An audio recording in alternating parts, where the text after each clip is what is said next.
So our next concept is energy stored in a magnetic field. Energy stored in a magnetic field. In lower classes, we already studied the energy can be stored in a magnetic field around the inductive coil. So what is the reason? Now we will see, and we have to calculate how much energy can be stored in a magnetic field. Now we will see. So here, let us consider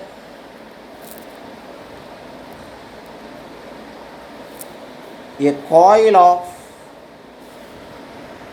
n turns as shown in figure. See here, this is a coil having n number of turns, and the current flows through this coil is I amperes.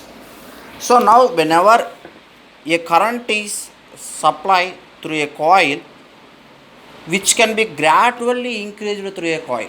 That means if you are applying 5 amperes, at that particular instant of time, the inductor never takes that much of total 5 amperes current, because of it is a transient element. That means which can opposes changes in currents. That is the basic property of inductor. That's why whenever we have to send a current through the inductive coil, the current can gradually increases. If the current can increases gradually due to the flow of current through the inductive coil, the magnetic flux is produced around the inductive coil. That flux can links with the number of turns of a coil. So the flux linking with this n number of turns is called flux linkages.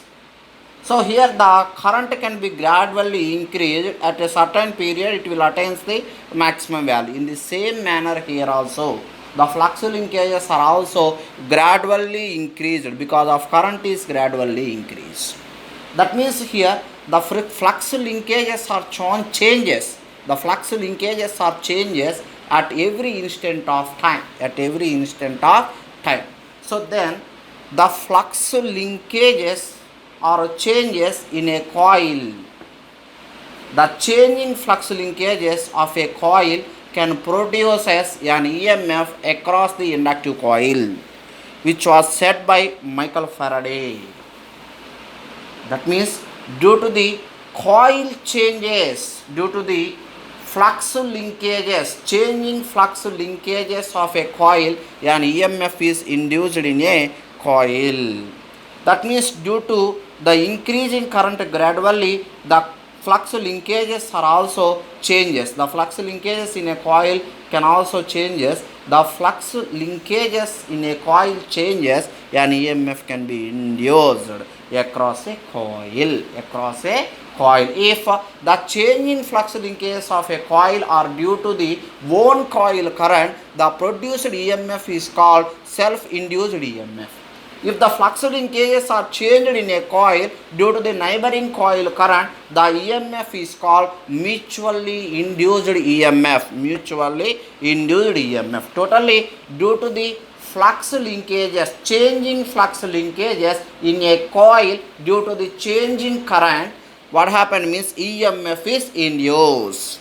That induced EMF is proportional to the rate of change of flux linkages d phi by dt. If we can remove this proportionality, n into d phi by dt, where n be the number of turns and n is equal to 1, let n is equal to 1, E is equal to d phi by dt. If we are taken d phi by dt into I by I. So if we can see here, the total flux around the coil is remains constant. That's why phi by I is equal to di by dt. If we can rearrange here, so then phi by I is nothing but the flux linkages per unit current is called inductance of a coil, then di by dt. Since phi by I is equal to self inductance of a coil, then it is A is equal to L into dI by dt, which is equation number 1, units are volts. So then if EMF is there across the coil if the coil is a closed one, which can establish a current in the coil here again. So now power is developed across in a coil. Then electrical energy is produced by the inductive coil if coil changes are there in a inductive coil. So then here the power developed in a coil P is equal to EA. P is equal to EA. So we know that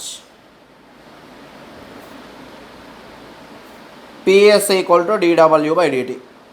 Power is equal to the amount of work is done. Substituting equation 3 in equation 2, we get dW by dt is equal to EI. So then dW is equal to EI dt. dW is equal to EI dt. Then dW is equal to EI dt means substituting, which is equation number 4. Let's substituting equation 1 in equation 4. We get dW is equal to L into di by dt into dt. dt both are get cancelled out. So then dW is equal to L into di. So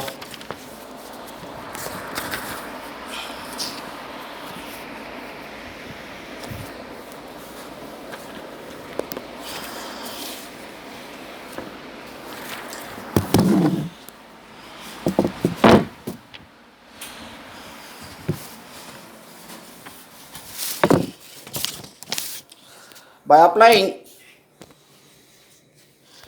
so here L into di, which is equation number 5, by applying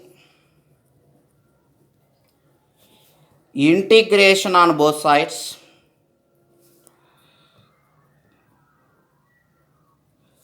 integral dW is equal to integral L into di, which is 0 to capital A, where maximum current is nothing but capital A. Why? Because of the current can gradually increases. The current can gradually increases.